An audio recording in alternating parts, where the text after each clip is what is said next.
पिछला बरस तो खून रुलाकर चला गया, क्या गुल खिलाएगा नया साल दोस्तों। न शबो रोज ही बदले हैं, न हाल अच्छा है, और किसने कहा कि ये नया साल अच्छा है।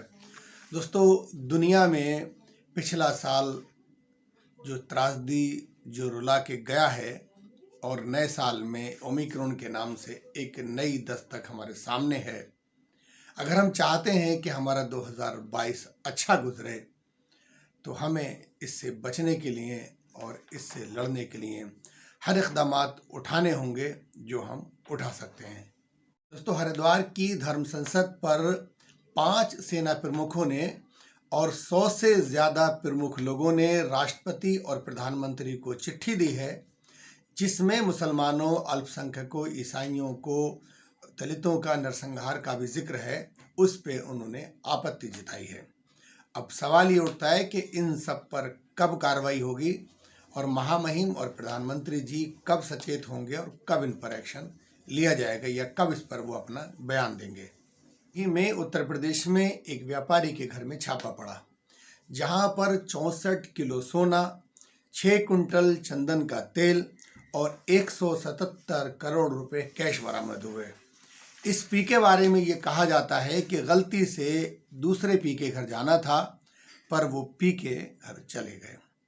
यानी कि ये पी के का खेल है, जिस पर हमारे मुख्यमंत्री योगी आदित्यनाथ, हमारे गृह मंत्री, हमारे प्रधानमंत्री ने अपनी तमाम चुनावी रैलियों में ये बताने की कोशिश की कि ये सपा का कार्यकर्ता था, लेकिन बाद में इसका ये खुलासा हुआ कि ये बीजेपी का कार्यकर्ता था। अब वो जेल में है, और उसको किस तरह से वहाँ से बचाया जाएगा, कैसे छोड़ा जाएगा, इसके ऊपर सरगर्मियाँ तेज हैं। लिहाजा आज दूसरे पी पर भी कार्रवाई हो गई है। ये सरकारें फोन टेप करती हैं, वो भी पलट गए दोपहर के बाद तक। सुबह तो यही हेडलाइन चल रही थी, समाजवादी पार्टी का इत्र कारोबारी। लेकिन मुझे खुशी है, दोपहर आते आते हमारे पत्रकार साथी भी समझ गए कि समाजवादियों से कोई लेना देना नहीं है। आपको ये सोचना चाहिए कि गलत जगह छापा मार दिया। बीजेपी ने अपने ही कारोबारी पे छापा मार दिया, उसकी सीढ़ियां निकलवाइए। अगर एक एक भाजपा के नेता का नाम ना निकले तो बताइएगा।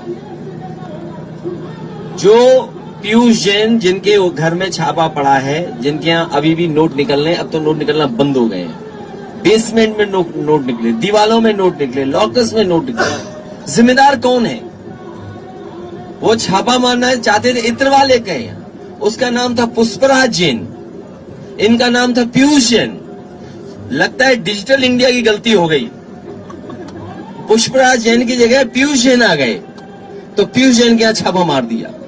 और सोचो क्या निकला। सोचिए, उत्तर प्रदेश में इतना रुपया किसी का नहीं निकला होगा।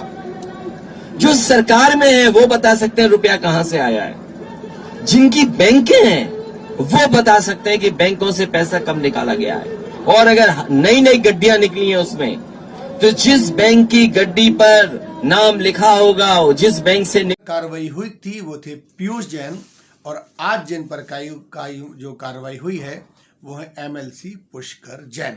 इस पर खुलासा किया है अखिलेश यादव ने।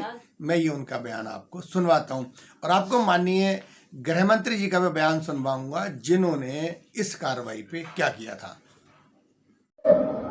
ये सपा बसपा बुआ बबुआ यूपी को आगे ले जा सकते हैं क्या? जोर से बोलो, ले जा सकते हैं क्या? उनके राज में तो ठेले भर भर कर कैश के नोटों की गड्डियां मिल रही है, गड्डियां मिल रही है। इस समाजवादी की दुर्गंध पूरे यूपी में फैल। आज जब रेल चल रही है, उनके पेट में उबाल हो रहा है, उबाल हो रहा है।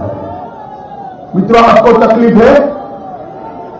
ये काले धन वालों के यहां रेल पड़े, इसमें आपको तकलीफ है? जरा जोर से बोले, तकलीफ है? मोदी जी ने रेल डालनी चाहिए, नहीं डालनी चाहिए? भाई अखिलेश, आपको क्या तकलीफ, क्या तकलीफ?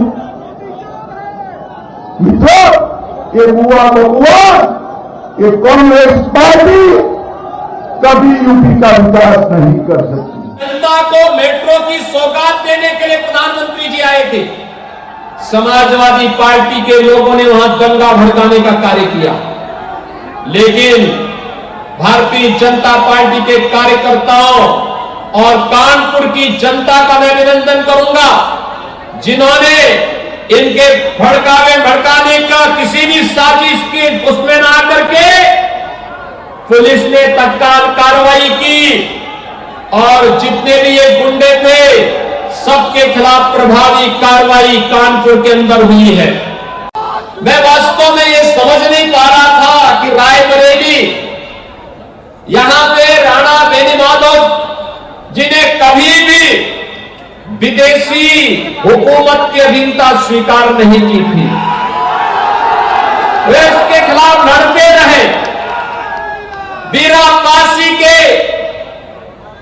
शौर्य और पराक्रम को कोई नहीं भुला सकता, लेकिन उस सब के बावजूद ऐसी कौन सी परिस्थिति आई कि हम लोग कांग्रेस जैसे मरे हुए सांप को गले में डाल करके और उसको धोने के लिए मजबूर हुए थे। कोई आवश्यकता नहीं थी। ये जानते थे कि कांग्रेस देश की समस्या है, जनता से जुड़े हुए मुद्दों को नहीं उठाती है। कांग्रेस ने सदैव देश के हितों के साथ कुठाराघात किया है। देश के अंदर आतंकवाद की जड़, देश के अंदर अराजकता की जड़। वह खबर मिली कि पुष्कर जैन यानी पम्मी के घर पर छापा पड़ा है, लेकिन साथ ही ये खबर आई उनके घर पर ही नहीं बल्कि कानपुर, हाथरस, नोएडा और अंबेडकर में भी उनकी फैक्ट्री पर और उनके ऑफिस में छापेमारी की गई है। पम्मी ने 2022 के लिए 22 फूलों से बना समाजवादी इत्र लॉन्च किया था। वो अखिलेश के बेहद करीबी माने जाते हैं।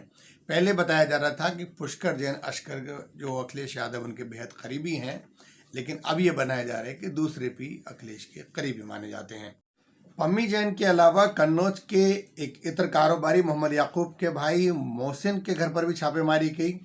इनके भी समाजवादी पार्टी से नजदीकियां हैं। लखनऊ में हजरतगंज स्थित मोहसिन की कोठी पर 6-7 अफसरों की टीम सर्चिंग के लिए पहुंची। इसके अलावा जिन कारोबारियों पर छापे पड़े हैं उनमें ज्यादातर लोग इत्र और गुटखे के कारोबारी हैं। दोस्तों, ये साल रवाना हो रहा है और जिसमें हमने किसानों का आंदोलन, एक महामारी, इस तरह की बहुत सारी घटनाएं हैं और एम्बुलेंस के सायरन, अस्पताल, शमशान, ये सब पूरे साल देखे। बेइंतहा तकलीफ भरा ये साल गुजरा और नए साल की आज आमद है। इसके ताल्लुक से